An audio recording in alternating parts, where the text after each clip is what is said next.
My name is Emily Hartman, I'm 42 years old, and last Saturday was supposed to be the proudest day of my life. After years of late nights, part-time jobs, and juggling motherhood, I finally earned my nursing degree.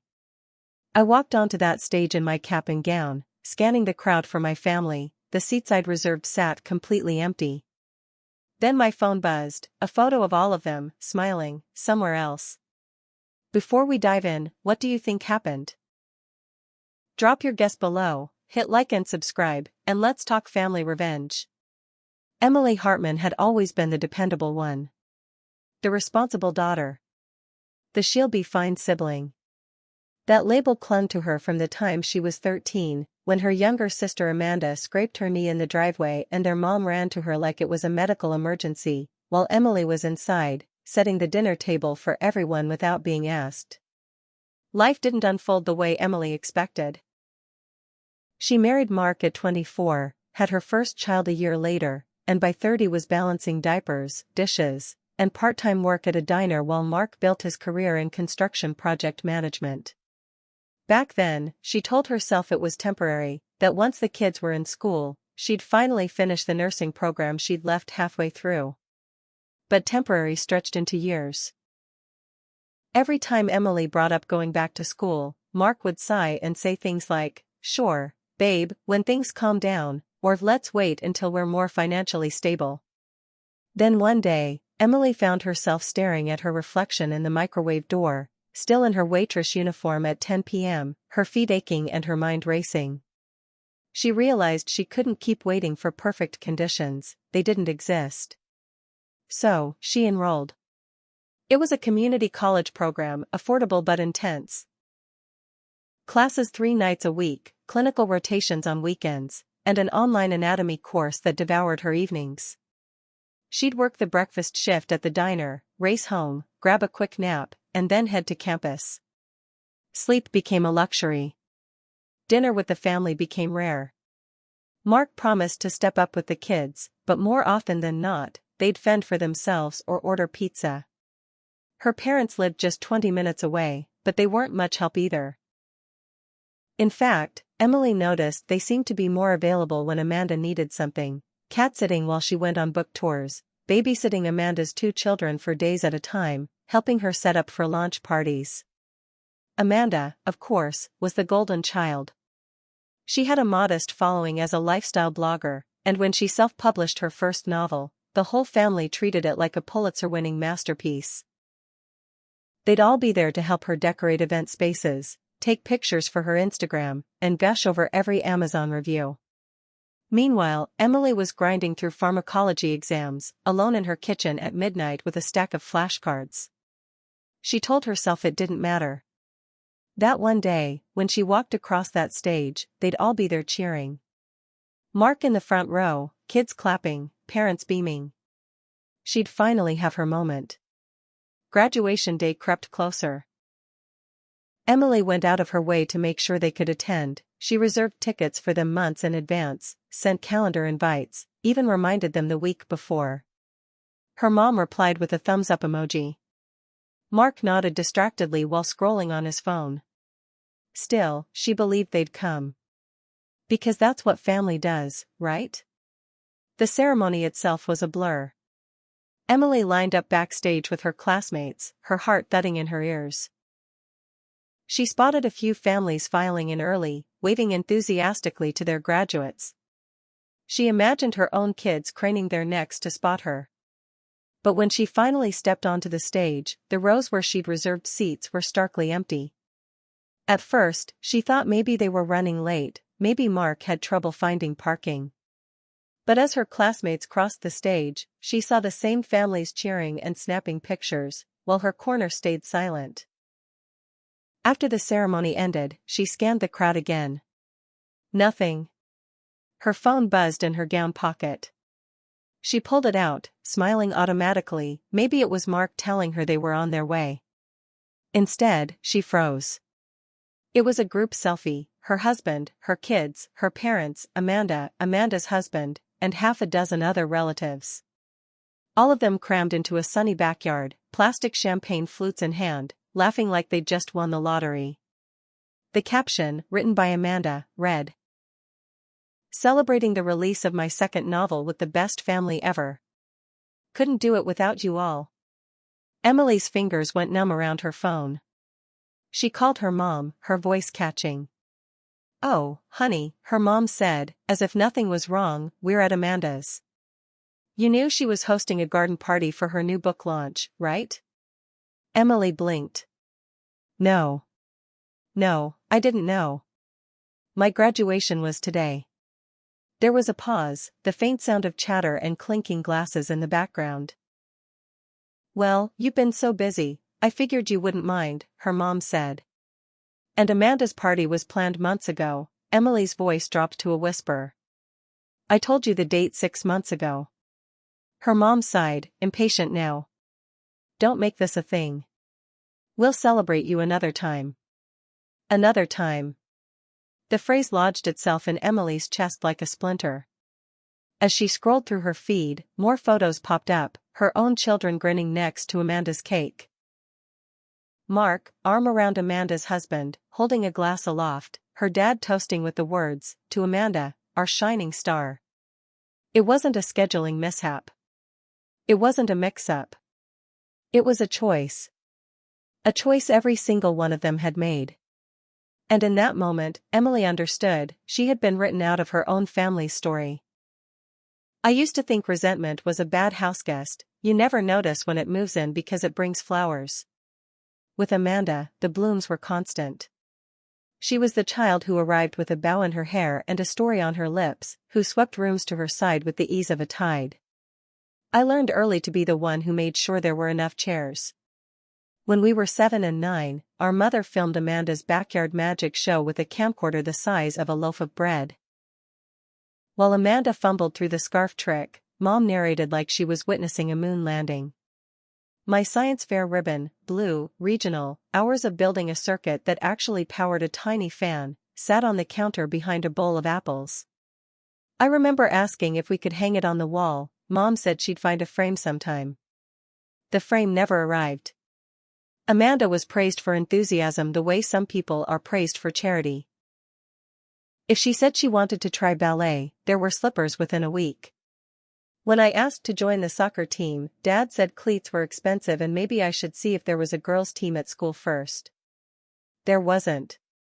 I kicked a tennis ball against the garage door after homework, each thud a private metronome. It wasn't that Amanda was mean. Not at first. It was that the world made room for her, and she learned how to expect it. She learned how to lean, how to call 5 minutes before dinner and say she needed the car, and how Mom would press the keys into her hand without question. I learned how to set the table for one more. In high school, Amanda joined yearbook and became a layout editor after 2 meetings. I worked the morning shift at a bakery on Saturdays and then cleaned the rest of the day. When I got an A in chemistry, Mom smiled and said, "Of course you did." When Amanda brought home a B- in algebra, the kitchen transformed into an academic emergency room. Flashcards multiplied, Dad drew graphs on napkins, and the world grew quiet until her grade climbed to a B. Then there was pizza night for Amanda's hard work, and I washed plates while listening to her tell the story of overcoming adversity. By senior year, I'd decided on nursing. Our guidance counselor told me the way I listened could be a skill, and I clung to that like a rope thrown from a boat. Amanda said she might go into media. The college fund, small, piecemeal, and the product of years of Dad's overtime, went to Amanda first because, as Mom said, Emily can get scholarships, she's practical. I got some aid, but not enough, and when money ran out my sophomore year, I took time off to regroup. That regrouping stretched into marriage, babies, and a long detour through a diner where I knew regulars by their coffee orders and how they twisted wedding rings when talking about layoffs. When I married Mark, he loved my steadiness. He said he'd never met anyone who could walk into chaos and turn it into a checklist. We were good, in the honest way that feels like sleep after a long day. But Amanda kept orbiting, and as her blog grew from a side hobby into a micro-influencer income stream, our family's attention rose with it like a balloon. She posted book club photos with captions about finding your tribe, and Mom shared them as if they were dispatches from the front. There were the small things. The time my birthday cake had Amanda's name on it because the bakery mixed up the order and Mom decided not to correct it because it's just frosting, and the time Amanda asked me to throw together a last-minute baby shower and then took credit online for curating every detail. And the big things, the Thanksgiving when Mark and my father disappeared into the garage for 2 hours installing new shelving for Amanda's craft room, while I plated 6 side dishes and kept kids from melting down.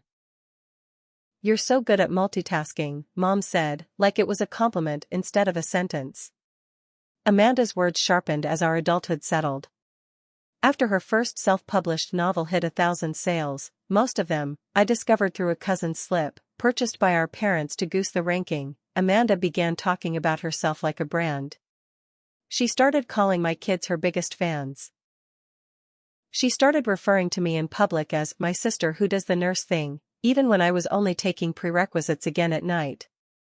She'd lean close at family barbecues and whisper not quietly, "You'll never be as important as me in this family." The first time, I laughed because it sounded like a line from a teen show. The fourth time, it knotted my stomach. Mark liked Amanda's husband, Jared. They were both talkers. Jared had a way of making his hobbies sound like ventures. One month it was artisan hot sauce, the next it was flipping vintage bicycles. Mark admired the hustle. They started doing small projects together on weekends, helping Amanda with event setups. I told myself it was fine because partnership is compromise, and I needed Mark to feel helpful somewhere. But I also started spending more evenings alone, working through coursework while the house hummed with the noise of a family I could hear but didn't feel part of. Our kids, Maya and Theo, adored their aunt because she made them feel like they were stepping into a photo shoot. At Amanda's house, there were Polaroids and props and a whiteboard where she wrote, "Today we create." She let them frost cupcakes with edible glitter. At home, I reminded them to clean their rooms and finish their math homework and put phones away at dinner. I felt like spinach next to cotton candy. I kept count without meaning to. The recital where Maya played a simple piece she'd practiced for weeks and my parents slipped out halfway through to beat traffic to a networking mixer Amanda had posted about. The parent-teacher conference Mark skipped because he promised Jared he'd help hang Edison bulbs for a cozy vibe on Amanda's patio. The way Theo started asking before making plans, "Is Aunt Amanda doing anything fun this weekend?" like fun was a limited resource and she was its keeper. None of this made me a saint. I had sharp edges, too. When Amanda forgot Mother's Day brunch 2 years in a row, I sent a group text that said, "No worries, I'll celebrate myself," with a winking emoji that was not a wink. When my mom sighed and told me not to be so sensitive, I said, "You're right, I should be more like Amanda, forgetful and celebrated for it." The room chilled. The apology I gave later tasted like aspirin. By the time I re-enrolled for nursing full force, the family's grooves were carved deep. I asked for help in specific ways. "Can you pick up Theo on Tuesdays at 3:15?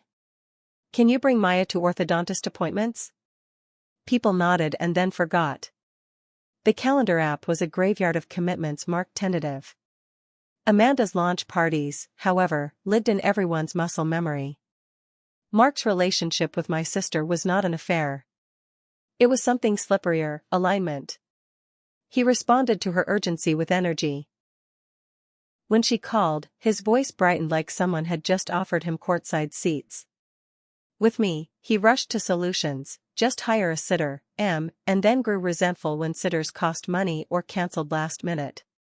He wanted me to chase dreams that didn't require anything from him. Amanda's dreams used everyone like scaffolding and then placed her name across the sky in Edison bulbs. I tried, more than once, to explain this to my parents. I did it carefully at first, then less so. "It hurts when you reschedule my things for Amanda's," I said. "I feel invisible," I said. Dad patted my shoulder the way you pat a dog afraid of thunder. Mom said, "You know how your sister is," as if Amanda's gravitational pull was an immutable law of physics and I was silly for asking why apples fell. So I built my own gravity. I studied. I woke at 4 a.m. to memorize drug interactions, quizzed myself on medical abbreviations, ate oatmeal in the dark while the house slept. I told myself that once I crossed that stage, once there was a photo of me in that cap and gown, they would finally see me not as the person setting out chairs but as the one the chairs were for. I saw that moment as a hinge, and I pressed all my weight against it. That's the thing about hinges. They swing both ways. When my family didn't show up, the door didn't just fail to open. It swung closed with the finality of a vault. I replayed old conversations on mute after the graduation ceremony, like scanning footage for clues. Amanda's breezy, "Oh, when is it again, 3 months ago?" Mark's "I'll check the calendar" without ever checking. Maya's confession that Aunt Amanda had asked her to help pick an outfit for a big day. The clues were there, blinking like hazard lights, and I'd driven past them because the route was familiar. That day taught me something I should have already known. Familiarity isn't the same as safety. And love, at least, the kind of love that shows up with folding chairs and bottled water and a tissue when you start crying, is a verb. I didn't get that verb in my family. I got commentary. Praise when it fit the brand. Silence when it didn't. And as I held my diploma in one hand and that phone in the other, watching their backyard smiles sharpen into pixels, I understood that the story I'd been telling myself, that they'd come through when it mattered, was a fairy tale I'd co-authored out of need. The truth was plainer and colder, when a choice forced them to pick between the golden child spotlight and my hard, ordinary glow. They picked gold. Something inside me eased, not forgiveness, not yet, but a kind of clarity that feels like standing on a dock after fog burns off. You can't unknow a shoreline once you see it. And you can't go back to setting chairs for people who plan to stand the whole time and clap for someone else. I sat alone in the quiet of my car, cap bobby pin to my hair, diploma tube wedged against the passenger seat. The parking lot had mostly emptied. Somewhere on the far side of campus, a leaf blower droned. My hands did the thing they'd learned to do when emergencies hit. They made a list. 1. Breathe. 2. Stop checking the phone. 3. Drink water. 4. Decide what happens next. The first sip of water steadied me. The second tasted like resolve. I let the grief come. I turned my head into the fabric of the seat and sobbed, the kind of tears you don't make noise for.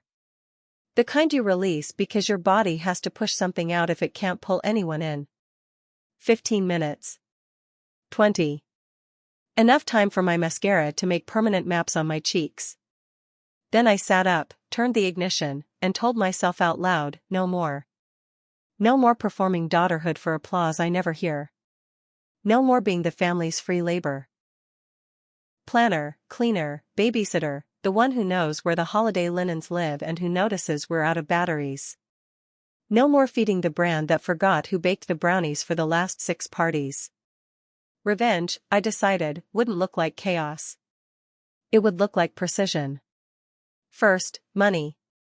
I had deferred too much of my stability for a future we kept promising to build later. Later had a tendency to turn into never around my family. So I stopped waiting.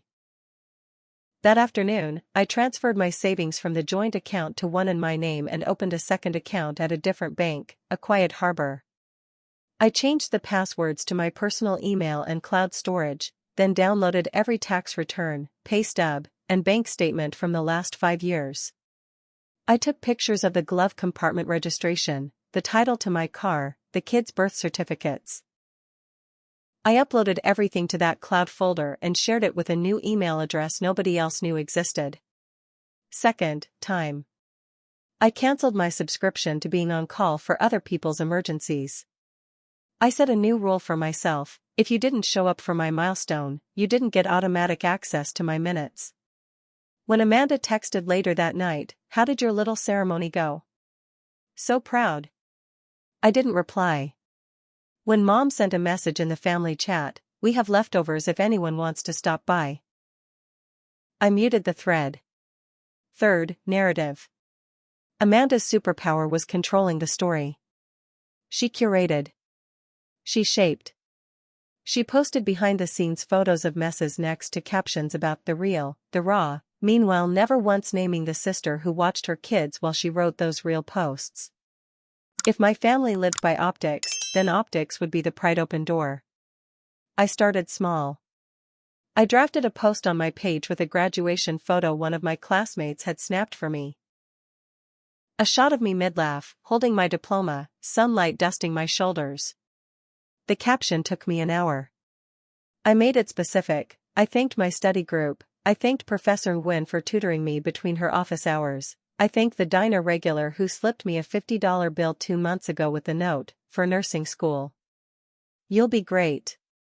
I wrote that community can look like a patchwork quilt, and that sometimes the people who show up aren't the ones you share a last name with. I hit post and closed the app. Then I opened my email and wrote to 2 people who had asked, months ago, if they could profile me for their small outlets when I graduated. One was a local journalist, Carla, who ran a column called Second Act. The other was the hospital's internal newsletter editor. I said yes to both. I told Carla the truth, that my family didn't come. I didn't ask for payback. I simply offered her an unvarnished story about why adults go back to school and how a community college can hold a life together when a family drops the thread. 4th, work. I updated my resume and LinkedIn with the credential that was now finally mine, sent a thank you note to the nurse manager who'd told our class about openings downtown, and requested an informational interview. Momentum begets momentum. I would become a river. That night, after the kids were dropped off, hours late, Mark stumbled in with a plastic-wrapped leftover cake from Amanda's party. The frosting read, "To the next chapter," in rose gold cursive. He set it on the counter as if he were delivering a bouquet. "Babe," he said gently, "you should have told us your graduation was the same day." "I did," I said. 6 months ago. And last week. And yesterday. He rubbed the back of his neck, eyes darting to the cake. Amanda's launch was planned a while back. She needed help. Jared's back is out. I needed help too, I said. The words landed between us like cinder blocks. I needed my family. He sighed, then shifted to the complaint I could see forming like storm clouds. You've been intense, with school. With everything. I've been focused, I said. And when people love you, they celebrate when the focus pays off. Silence. Somewhere in it, I made a decision. I'm done negotiating my worth, I said. If you can't show up for me when it matters, then you don't get to be in the front row of what comes next. He bristled. What does that mean? It means you'll see, I said. You and everyone else. I didn't slam a door. I didn't say it in a way designed to wound. I said it like a nurse gives a discharge plan, calmly, with bullet points. You're going to rest. You're going to take these steps. You're going to call if you need help. And then you're going to get better. The next morning, the house felt different. Lighter, somehow, like I'd opened a window in a room that had been airless for years. I made coffee, answered an email from Carla. She wanted to meet Friday at a cafe near the college, and clicked open a new spreadsheet titled Plan. In one tab, I listed everything I did for the family in a normal month: grocery logistics, appointment scheduling, holiday planning. I highlighted and read the tasks nobody noticed until they didn't happen. In another tab, I mapped out where my energy would go now: career, kids, friendships that fed me back. The third tab was a calendar of Amanda's upcoming brand moments, pulled from her public posts. The garden party had been the launch. Next came a reading at a local bookstore and a pop-up, creative morning at the community center. It wasn't that I wanted to disrupt them. It was that I wanted to reclaim space at those intersections where our lives overlapped and I'd been taught to yield. I booked a haircut for Thursday. I cleaned my email of promotional clutter like I was clearing a field for planting. I called the nurse manager and scheduled the interview. I moved the last of my savings. I took the kids to school and, on the way home, drove past the bookstore. In the front window, a poster with Amanda's smiling face invited the town to find your spark. I laughed, a small bark of a sound that surprised me. I already did, I said to nobody. It's a Bunsen burner. Thursday evening, I baked a pie for myself, cherry, because it stains your fingers, and wrote a letter I never intended to send to my parents. I told them how it felt to grow up as the background and how a lifetime of backgrounding had made me noiseless until I learned to speak in other ways: grades, chores, compliance. I wrote that my graduation day taught me to stop seeking applause from people who clap on a delay. Then I folded the letter and slid it into the same folder as all the documents I'd saved, a record, not a weapon. Friday, I met Carla. She ordered an Americano and listened like a therapist. When I finished, she asked, "What would justice look like to you?" "Not revenge," I said. "Not exactly. Just proportionality. Being seen. I want the math to add up, effort in, respect out." "What's your plan?" she asked. I smiled, slow. "You'll see." That weekend, I told my kids the truth without the venom. "It hurt that you didn't come," I said. Maya stared at the floor. Theo's eyes filled. "I didn't require an apology, I requested a change. When I show up for you, it's because I want to. I need you to decide to want to show up for me too." They nodded. Kids learn family math early, they also learn new equations if you teach them. That night, I wrote the line that would become my quiet calling card. "When the people who should clap don't, build a stage anyway." I put it at the end of my graduation post and went to bed. By morning, my notifications had detonated. Friends from the diner, classmates, parents from Theo's soccer team, even my pharmacy tech from a rotation wrote paragraphs. "Proud of you. You inspire me. I see you." The post rippled. My family was conspicuously silent, which was its own neon sign. My revenge would bloom in the light. I would not name names. I would not rage. I would make my life so visible that pretending not to see it would exhaust them. And at their next event, when everyone again performed devotion to the brand, I would bring a mirror. Quick gut check for anyone listening who's ever been the invisible one at your own table. Have you had that moment where you decide to stop asking for a seat and just build the table? If you're nodding right now, stay with me. What happens next? Well, let's just say I didn't need to raise my voice to be heard. The bookstore smelled like paper and coffee and hope. Friday evenings were for readings and soft lighting, and the folding chairs were already lined up in neat rows when I walked in. Amanda's face smiled from a stack on a center table. The cover featured a woman looking over her shoulder at a city skyline as if she'd built it. A sign taped to a column read, 7 p.m., meet the author. I wasn't there to heckle. I wore a simple navy dress, the same shade as my scrubs, and a necklace a patient had given me during clinicals, a tiny silver stethoscope. Carla, the journalist, met me near the cafe corner. "Thank you for inviting me," she said quietly. "I brought my camera. I won't use anything you don't want." "Today's not about them," I said. "It's about telling the truth to myself out loud." At 6:55, the family arrived. Mom in a floral blouse, Dad with a camera he barely knew how to use. Mark and Jared in matching button-downs by accident. My kids, eyes flicking between the cookies table and me. When my mother saw me, she did a double take that wrinkled her whole face. "Emily," she said, the name stretched with surprise. "We didn't know you were coming." "It's a public event," I said. "And I love books." Amanda approached, arms wide. About your graduation," I put a hand up, not high, just enough. "Not here," I said. "Enjoy your night." Her mouth snapped shut. For a moment, I saw calculation move behind her eyes, like someone deciding whether to be gracious or perform graciousness. She chose the latter. "So glad you made it," she said for the audience, and turned toward the table like a queen resuming a procession.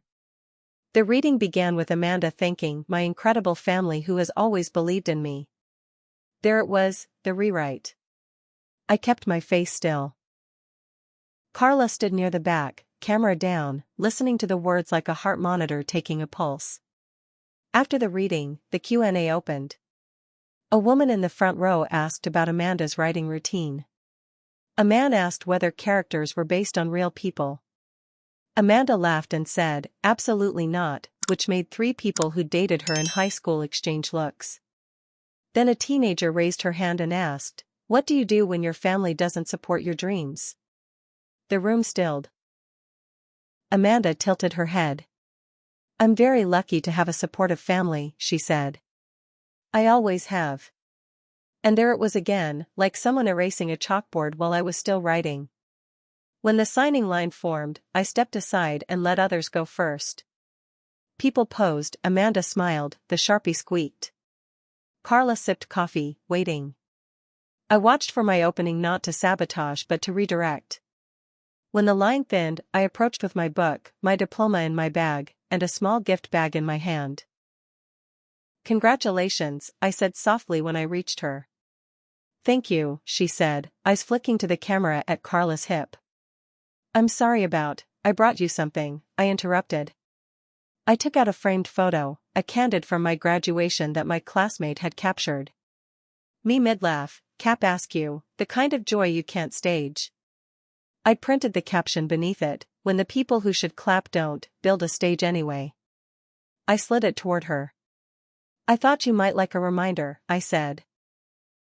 "Of what showing up looks like." Her smile faltered. Around us, the room kept buzzing, Mom's laugh in the corner, Jared's voice booming about craft beer. Amanda lifted the frame and stared at it for a beat too long. "You're being dramatic," she murmured, keeping her mouth shaped like a smile for the onlookers. "Maybe," I said. "Or maybe I learned from the best." I didn't wait for her to sign my book. I stepped aside and hugged Maya and Theo. "Want to grab ice cream after?" I asked. They nodded so fast I thought their necks might crack. Mark hovered, wanting a script. "Can we talk?" he asked. "We will," I said.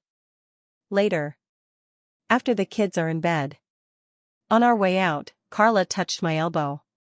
"Do you want a quote on the record?" I thought about it, tasting each word before I offered it. "Write this," I said. A second act is just the part of the play where the character stops waiting for permission. We walked to the ice cream shop 2 doors down. We shared a booth. Maya slid me a napkin and said, "I'm sorry, Mom." Theo whispered, "I should have been there." I told them the truth, that I was hurt, that I loved them, that making a different choice next time mattered more than apologizing today. "I want you to grow up brave enough to stand in the audience for people you love, even if the lighting isn't perfect," I said. Back home, Mark waited at the kitchen table like a man called into the principal's office. The leftover cake still sat on the counter, its frosting slogan now a punchline. "You embarrassed Amanda," he started.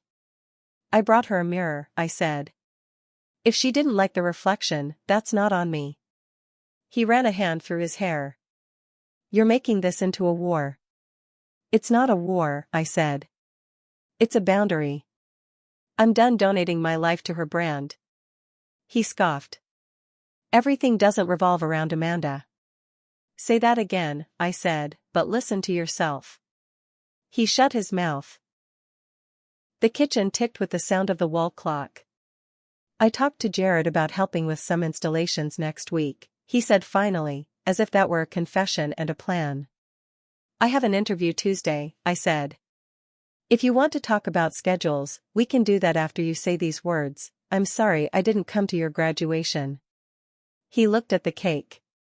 He looked at his hands. He looked at me. "I'm sorry," he said, the first word solid and the second a whisper. "I messed up." "Okay," I said.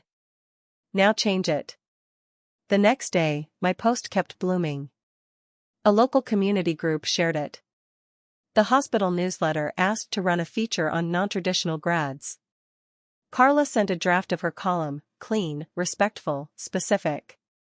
She'd left out identifying details about my family and centered the work, the way adults reinvent without fanfare, the way a town can be a net. I approved it. The comments began to collect like river stones. Stories from people who'd gone back at 35, 42, 58, stories from people whose families had sat on their hands during milestones, and how they learned to clap for themselves. Amanda noticed. She didn't comment, of course not, but she texted. Seeing your post everywhere. Proud of you. Wish you'd told us how much graduation meant. The words were sugar wrapped around a blade. I let the message sit. At church on Sunday, a woman I barely knew squeezed my shoulders and said, "You deserve every good thing coming." I felt something shift again, less like a door, more like a landscape rotating toward sun. Monday, I took the kids to school and then drove to the community center where Amanda's creative morning was scheduled for the following weekend. I rented the room next door for the same time slot and paid the deposit in cash. On the form, under event title, I wrote, "Free Community Health Q&A, Ask a Nurse, New Graduate." The idea slid into place as if it had been waiting for me. Use what I know to give what I needed. No dragging. No clapbacks. Just service, visible and undeniable. I made a simple flyer with a light blue header and bullet points about blood pressure, medication safety, and navigating appointments. No insurance questions too small, it said. I asked Theo's friend's mom, who runs the PTA page, to share it. I emailed the community center to ask if they'd put it on their board. I texted 3 friends with toddlers and asked them to come by with questions, any questions, even if they had to invent them. I wanted an audience not to embarrass Amanda but to rewire a circuit. When people think Hartman sister, they'll think helpful, not hype. The nurse manager interview went well. We talked about patient education and the way calm can be a clinical skill. She asked about my support system. I told her the truth, that I'm building one. She smiled and said, "We like builders." By Friday, Carla's column ran. The headline made my throat tighten, "When They Don't Clap, Emily Hartman's Second Act." She'd captured the dignity. The comment section did what the internet often doesn't, it stayed kind. The share count ticked up. In the space between grocery store aisles and gas pumps, strangers told me their stories. "My parents skipped my GED ceremony," one man said at the pharmacy. "I didn't think anyone noticed." "I notice you." Amanda texted again, "Saw the article." "Are you mad at me?"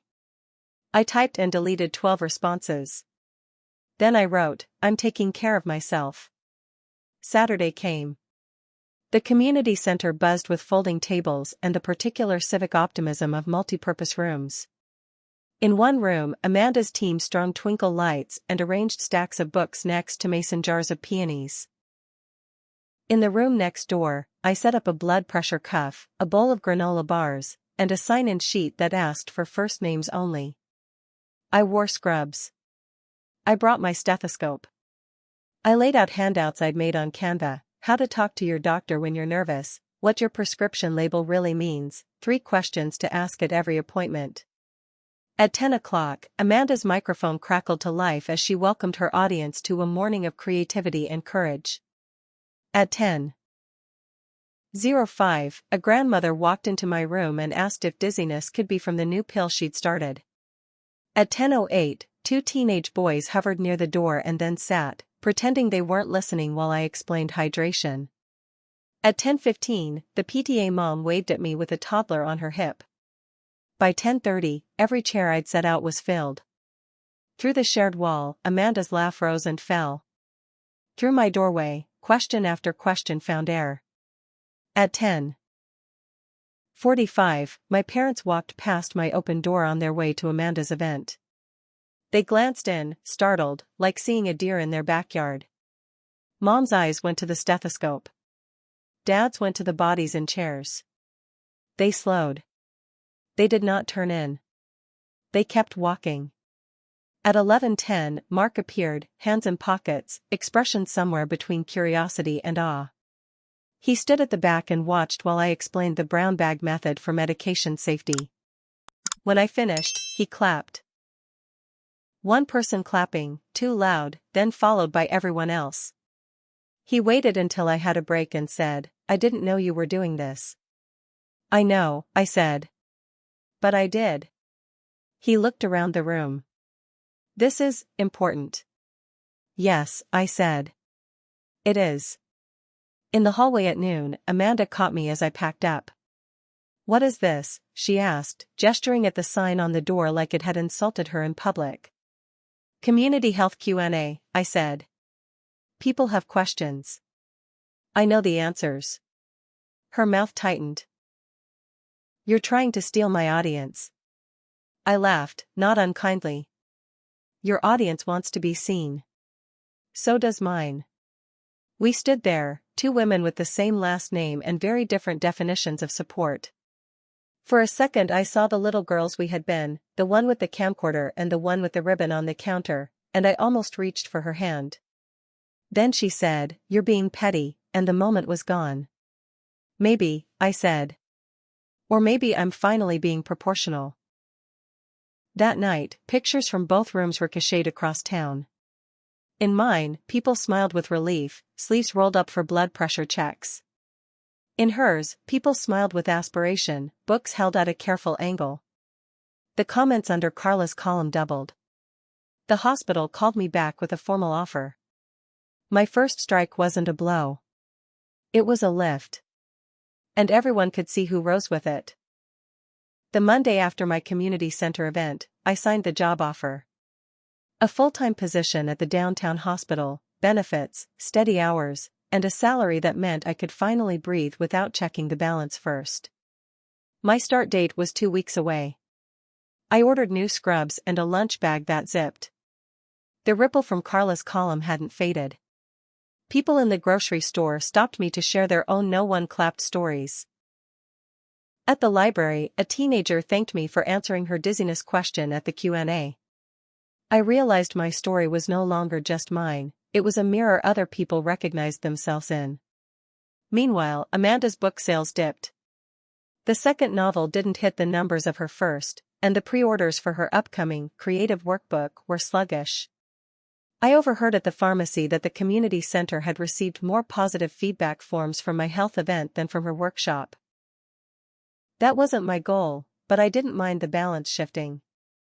Mark began showing up. Picking the kids up on time. Asking about my shifts. He even came to a PTA meeting without me. I noticed, but I didn't rush to reward it. Change, I'd learned, sticks better when it's tested. Family gatherings became smaller. Without me organizing, birthdays turned into last-minute dinners, and the holiday potluck lacked the dishes everyone expected. My parents called more, but their calls were lighter. Less instructive, more tentative. Amanda, though, stayed prickly. She posted about jealousy from unexpected places and toxic people who can't celebrate others. I didn't engage. I posted pictures of my unit at the hospital, smiling over cupcakes a patient's family had brought. When people tagged me with congratulations, I replied with gratitude. My wins stood on their own. The turning point came when the hospital featured my story on their social media. A photo of me with a patient, consent signed, captioned, "From diner waitress to RN, Emily Hartman proves it's never too late to follow your calling." The post went semi-viral locally. The comments filled with encouragement and questions about my next community event. Amanda didn't comment, but I got a text that night, "Congrats. I guess you found your thing." I typed back, "Yes. I have." I realized then that karma doesn't always roar. Sometimes it whispers. Sometimes it simply rearranges the seating chart until the people who kept standing in your way find themselves in the back row. 2 days later, Maya asked if she could skip a weekend at Amanda's to help me plan a school health fair. Theo said he wanted to shadow me at the hospital for a class project. They were choosing my world. And that, more than any viral post, felt like justice. A year later, I stood in my apartment, 2 bedrooms, sunlight in the mornings, plants on every sill. Packing a bag for a weekend trip with the kids. The hospital had given me 3 days off in a row, and we were headed to the coast. Mark and I were civil co-parents now. He'd moved into a smaller place, closer to his work. We spoke about logistics, not feelings. It was easier. Amanda's golden status had tarnished. Her third book launch drew a modest crowd, and the family photos she posted showed more empty chairs than faces. People in town remembered the sister who hosted free health talks, not the one who sold inspiration in hardcover. Last week, an envelope arrived, Amanda's milestone birthday invitation. I placed it unopened into the recycling bin. No malice, just, no space for that anymore. At the hospital, I was now lead on patient education workshops. I'd hosted 4 more community Q&As, each better attended than the last. My parents had been to 2 of them, sitting quietly in the back. They still didn't say we were wrong, but I didn't need the words. I had the action. One night, Maya asked, "Do you miss big family stuff?" I thought about the empty seats at my graduation, about the backyard selfie. Then I thought about the crowded room at my last Q&A. I have a big family, I said. It just doesn't all share my last name. Justice, I learned, isn't about watching someone fall. It's about watching yourself rise and realizing you don't need their hands to steady you. Before we close this chapter, I want to ask you something. Have you ever had to build your own stage because no one clapped? Share it in the comments. Your story might be the encouragement someone else needs. If this journey resonated with you, hit like, subscribe, and share it with anyone who's been overlooked and underestimated. Thank you for walking through this with me, and may you always choose the life that chooses you back.